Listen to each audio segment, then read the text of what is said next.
Come urban foraging with me. Don't know what that is? I'm gonna show you.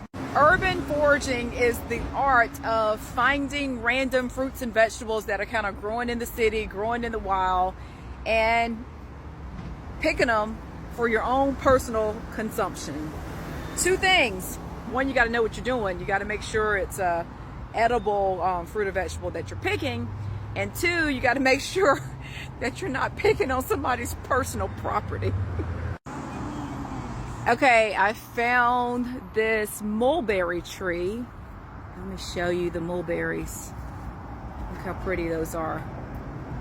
And they are ripe and ready. And so this tree, it's located on a city walking path. So luckily I had a container in the truck. So I stopped and I am picking fresh mulberries. Urban foraging.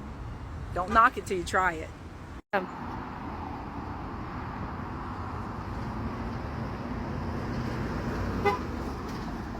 This beautiful purple flower that I'm holding in my hand is from a sweet bush. And it's one of the many flowering shrubs that you can find growing around here in Georgia. And this is an amazing plant that they plant ornamentally around houses and around landscaping. And what a lot of people don't know is that the bark is used as a substitute for cinnamon. Now you have to be careful in the dosages that you take on this because having it in large quantities can give you some issues. But it is a really great smelling plant. And if you were to take one of the leaves off of it and kind of macerate it between your hands, you'll get a really sweet, honestly, very strong sweet smell of it. Kind of like spice bush, but not as potent. A little bit, kind of like fruity pebbles, if you will, kind of smell that you'll have to it. That sweet smell that you also get from the leaves and the flowers also historically used to be used as a perfume smell. And it's very sweet, very aromatic.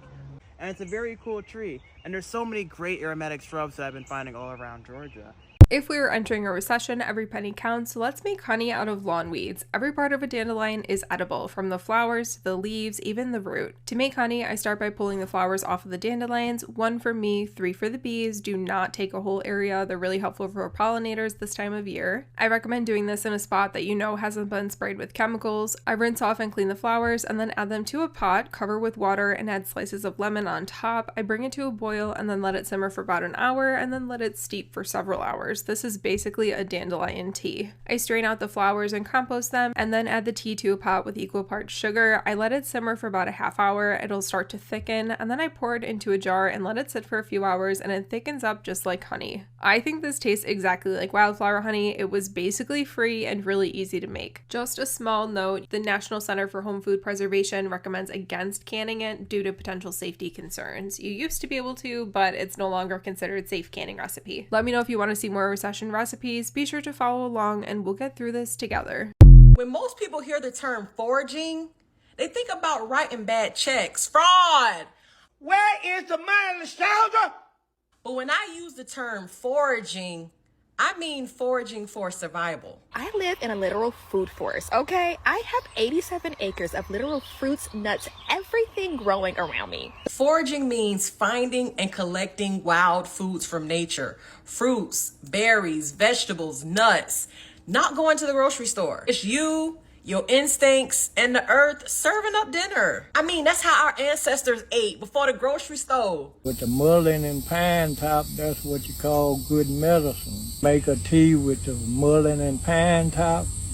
When you got the flu or the pneumonia, shit, the next day you up and moving around. Identification is most important because foods look totally different on the shelf than they do in the wild. For example, these are cultivated strawberries that you'll find in the grocery store versus the wild strawberries that you find outside.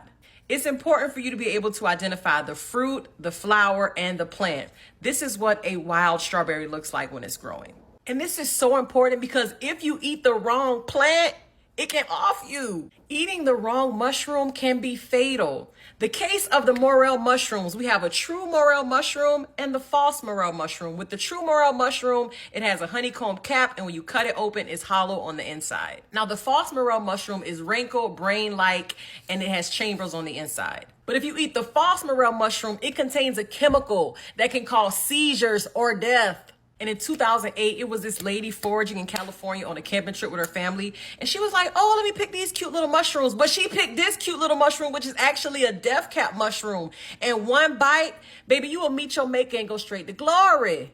The upper room. And these grow everywhere, especially under oak trees. Here are some quick, simple foraging rules. Know the difference between edible and toxic twins. Use a local foraging guide or app from a trusted source. Harvest ethically. Only take what you need. Don't be greedy. Try to avoid roadsides, contaminated areas, possibly pesticide sprays, or areas near dog parks. Do I have to explain why? And when in doubt, leave it out. Nature is not a buffet if you don't know what's on the menu. Follow foragers and farmers on this app. My favorite forager, Alexis Nicole, my dream collab. I mean, she is the bomb. Not only does she forage, she sings, she saves your life, she's entertaining. Follow my girl. Imagine if you was trying to take a cute photo shoot in nature and the plant you using to put in your hair on your body is toxic. It could kill you. Harry, yeah. She was. I hate to be a killjoy, but that plan killed Socrates. It did. It killed Socrates. Its name is poison hemlock. Don't put it in your mouth, oh please. Don't put it in your mouth, oh please. And one of my favorite farmers on this app, Andre the Farmer. If y'all not following Andre, what is y'all doing? Guys, Andre the Farmer here, and if you're looking for something to use as a ground cover, I'd recommend sweet potato. It's spring and my sweet potato is just starting to come up. Eventually, all of this will be green with sweet potato. It makes an excellent ground cover. You can eat the leaves, and all of this is grown from grocery store sweet potatoes, all right? So when the world goes to ish, make sure you know how to forage, you know how to farm, and you got your seed bank. And if you really want to learn how to farm and be jealous while learning, follow my homie Big Steel. A grocery store. That's the benefit of having your own garden. You have your own grocery. I eat good, baby. Check this out. So I'm gonna be pulling some of this good old Egyptian lettuce. And Tiffany Slayton, when is you gonna drop your survival guide? Because you got students out here willing and waiting. We ready to learn. Did I avoid death? I'm pretty good at foraging. Got a follow button for more. Would Let's go foraging. If I told you that I got all of these fruits and herbs for free? Let me show you. Let's go foraging. Did you know that rosehip are the highest source of vitamin C in the plant kingdom? I drink them in the form of tea on most days, and the flu stays away from me. This is the fruit of the linden or lime tree. Do you know that if you roast these fruits, they taste just like chocolate? They're full of essential fats, the perfect local chocolate alternative. Next up, we have one of the most resilient plants in the forest, dandelion greens. The most nutritious leafy greens. Medicine that grows in your backyard. I bet you've seen these before. Plantain leaves. They make an amazing spinach alternative. They're also the ultimate wound healer and soothe insect bites. Nature's first aid kit. Now, nettle seeds are one of those foods that will be extremely useful if you're in a survival situation. Our ancestors would have used these to gain healthy weight prior to winter. Don't eat them before you go to sleep. They're known to boost your energy levels. Red clover, the nourishing pink flower, can be used in the form of tea to balance hormones. And finally, I got to my favorite apple tree to celebrate a successful forage. And always remember, you're your own best healer. Probably the strongest painkiller you're going to find out here in the woods. And I'm going to show you how to make a tincture with it. Ghost pipe, or Indian pipe. This mysterious, ghostly perennial plant is white because it doesn't have chlorophyll and cannot photosynthesize like other plants. It's a parasitic plant that gets its nutrients from fungi. So you would forage them like you would mushrooms because most of the time they grow together. It's a sedative and a nervine, so it calms the nervous system. It's a great pain reliever and is said to calm your mind as well. The Native Americans used this for all kinds of ailments. They're pretty rare in some areas, but somehow I have a lot of them growing right behind the house. And you want to harvest it sustainably by only picking 1 or 2 from each cluster. You can eat small amounts. It has a bitter, spicy taste. Wow. stronger than I remember. I can definitely feel a numbing effect in my mouth, kind of like Novocaine. It's a very powerful plant which also contains some toxins, but it's okay to use in small amounts. So just use it with caution. You can also make a tincture with it. I use 40% 80 proof vodka. Do this in the field and add them to the alcohol as soon as you pick them. Just enough to submerge them. I'll let it sit for about 6 weeks in a cool, dry, dark place. After that, you strain it and then only use a few drops at a time because it's very powerful stuff. It should turn purple when it's done. Listen, I know a plant hates to see me coming because if I see it and I need it, I'm gonna grab it. These are called daylilies and they are edible and they are so good for the body and for the skin. So let's pick some. Not only are these flowers rich in nutrients like vitamin A, C, calcium, and potassium, they're antioxidants, anti-inflammatory, digestive aids, diuretics, and they support heart health. She's soothing irritated skin, she's gonna give you some anti-aging effects, and she's gonna heal wounds. This plant is powerful, so when you see her, grab her. Happy healing, y'all. I live in a food forest with hundreds of wild, edible, and medicinal plants growing around me. Let's go foraging and see what I can find on my land in the summer. These are all muscadine grapes. My first fig after 3 years. Let me go pick some plums while I'm at it. Here is another variety of pears. Now, I'm not sure what variety this is. Okay, I just know I got pears. I got hella pears. Look what I found. Hi, Mr. Turtle. We have apples. Found some blackberries, y'all. Look at all these delicious wild blueberries. Tree right here is a sugarberry tree. This tree is a wild black cherry tree. Look at these peaches. They are ready to harvest. So I call this secret area right here These Nuts Lane. All of these are nut trees. Look at this beautiful mullein plant. Let me see if you can name all of the herbs that I have growing right here. Now, if you want to come foraging with me, I am hosting a foraging walk in the Atlanta area, July 26th and 27th. And for everybody else, you can grab my Wild Medicine course from my bio. This is the plant that literally gave marshmallows their name, before corporations replaced its natural healing gel with synthetic chemicals. Every single part is edible, and those round cheese wheel seeds taste better than the expensive nuts you're buying. Mallow's superpower is mucilage, that soothing gel-like substance that pharmaceutical companies now synthesize for throat lozenges and digestive aids. The original marshmallows were made by whipping mallow root gel with sugar, creating candy that actually healed sore throats instead of causing them. Those scalloped round leaves taste like mild lettuce. The pink flowers make gorgeous salads, and the roots contain healing compounds that modern medicine charges hundreds for. But the real treasure is the seeds. Kids call them cheeses because they look like tiny cheese wheels, and they're packed with protein and healthy fats. Traditional healers call mallow the cure-all plant because it soothes everything from burns to stomach upset. Modern research proves they were right. The same mucilage that made the original marshmallows now shows up in expensive supplements. Yet this gentle healer grows like a weed in disturbed soil, offering free medicine to anyone smart enough to stop trying to kill it.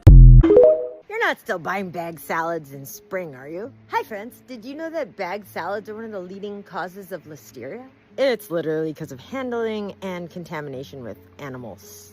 Feces or something. If you, like me, are too lazy to mow and have a yard that you don't spray, probably means you have salad for days. So grab a salad bowl, head to the yard. Look at this. Right away we have some Taraxacum officinale. Officinalis, I don't know. It's a dandelion.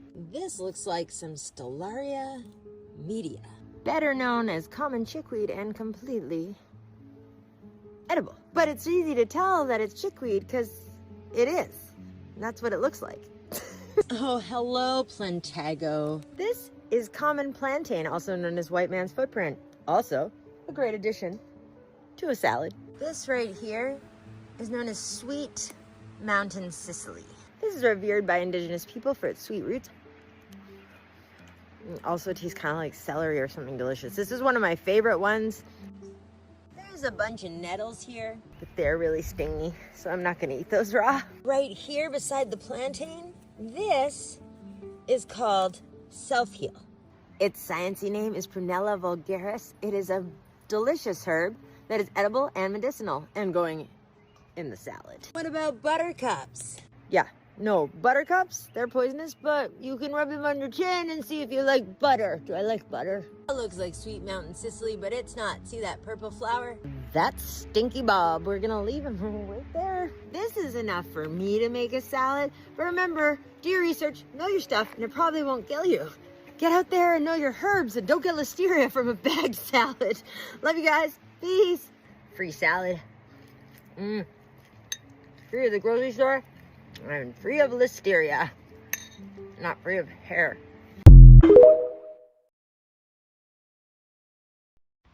If you've ever wanted to get into wild food and foraging, there has never been a better time. And I'm not just saying that. This is the best season I've ever seen for wild food in our hedgerows. They are absolutely bursting with fruit.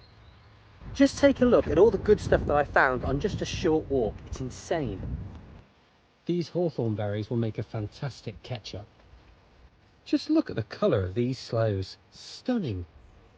This hedgerow is just littered with beautiful bright red rose hips. They look fantastic. And who can resist a damson? They are dripping off the trees this year. And there's plenty of that old reliable, the blackberry too.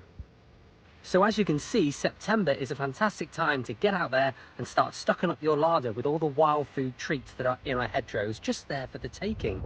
And we've got lots of stuff that's going to help you this month to get into wild food and foraging. First up, we've got our wild food online course, which is absolutely free to join. It's called Your Wild Food Year, and you can find the links either on our website under online courses or via the links on this social media post.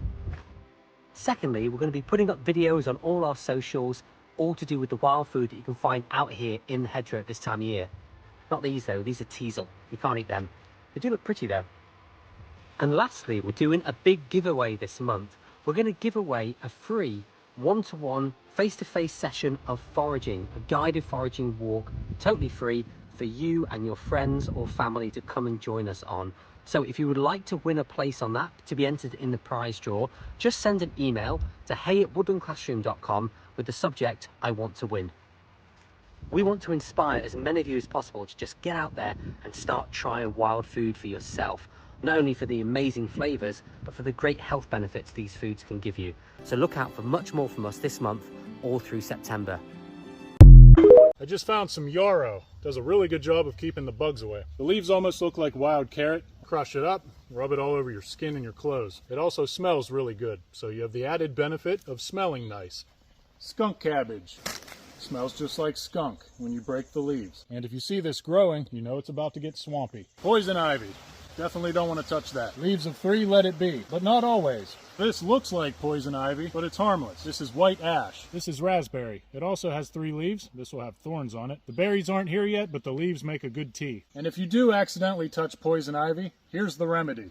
Jewelweed. You just crush this up, rub it on your skin. The faster you do this after you touch the poison ivy, the better. And you probably won't get the rash. This stuff stings just like stinging nettle. It's edible and highly nutritious. You take the tops, pluck them off. When you cook these, it deactivates the stingers. I like to boil them or steam them. This is called wood nettle. And be safe foraging. Always properly identify your plants.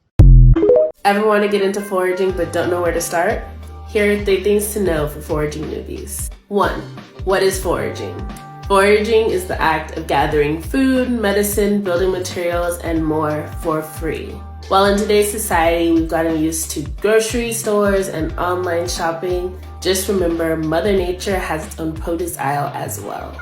2. Be careful.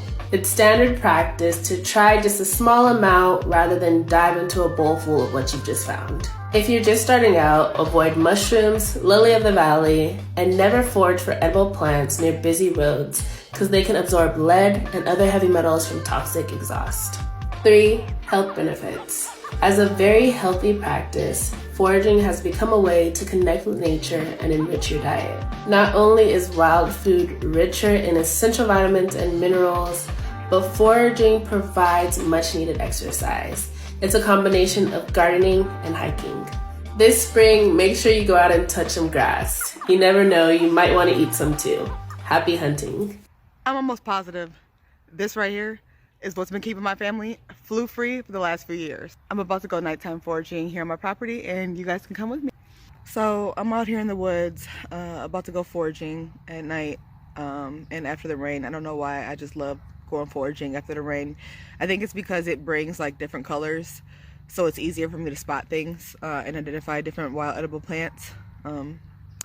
But I was just in the house crying my eyes out because my grandmother was labeled kooky and eclectic for her seeking out herbal remedies outside of Western medicine. I think it's so very sad that plant medicine and herbal remedies are demonized and weaponized. Because God forbid you find a way to heal yourself through plants versus going to a pharmacy and paying thousands of dollars for shit that you probably have in your backyard. Just like this usnea, also known as old man's beard or tree's antibiotic. Easy to identify by its palish green color and its springy light core, almost like a rubber band. And if it snaps, you will see an all white center. Usnea is a lichen. It's a symbiotic of two organisms, a fungus and an algae. This is probably one of my favorite medicinals. It's said to have compounds that rival penicillin, and you can use it medicinally or topically. Cool thing about it is you probably got some hiding in your backyard or a wooded area near you. To the left is a lichen known as usnea or old man's beard. To the right is another lichen, not known as usnea. To the left is a lichen known as usnea. Usnea can be found on fallen logs and branches just like these. Look for the stringy core and white center so you don't confuse it with Spanish moss. Most of the time it's found with another lichen just like this. Now here's your test. Based on the information I gave you, where do you see a piece of usnea?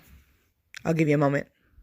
I think it's easier to spot usnea amongst wet leaves, just like this. So if you said this was right where you were looking, you were right. Just pull it gently and place it right in your jar. You don't need a lot of usnea. It's a very concentrated medicinal. Great for infections, sore throats, and it can even help you lose weight. While I was foraging for usnea, I found a patch of early dead nettle right here. And then on the right side of it, I also found an early patch of alien vanille, which is also known as wild garlic. Growing up, this is one of the first things I learned to forage for. And it reminds me of green onions, chives. If you'd like me to show you how to make medicine from usnea, or you'd like to learn more about foraging and farming, follow me for more. Do not cut your grass. You probably have medicine growing outside in your yard and you don't even know it. All of this is medicinal, all of it. This plant right here is called yellow dock. It is a great liver detox. This plant right here is dandelion, also a great liver detox and whole body detox. This plant right here is called chicory. It is also good for your digestive system, and it also makes a good coffee substitute. If you're looking to stop bleeding, this plant right here called fleabane is a great plant to apply to your poultice to help stimulate blood clotting. And then right next to it, we have plantain, which is another great plant for skin issues. It helps with cuts, bruises, bug bites, literally anything for your skin. This plant is the GOAT. Now, if you want something that will knock you out after a long day or take that pain away, this right here is called wild lettuce. And if you're new here, I'm an herbalist, and on this page, I provide Black and Indigenous herbal knowledge, facts, and history, and that's what you're into. Go ahead and give me a follow. All right, now I can keep going, so y'all let me know. Should we do a part 2?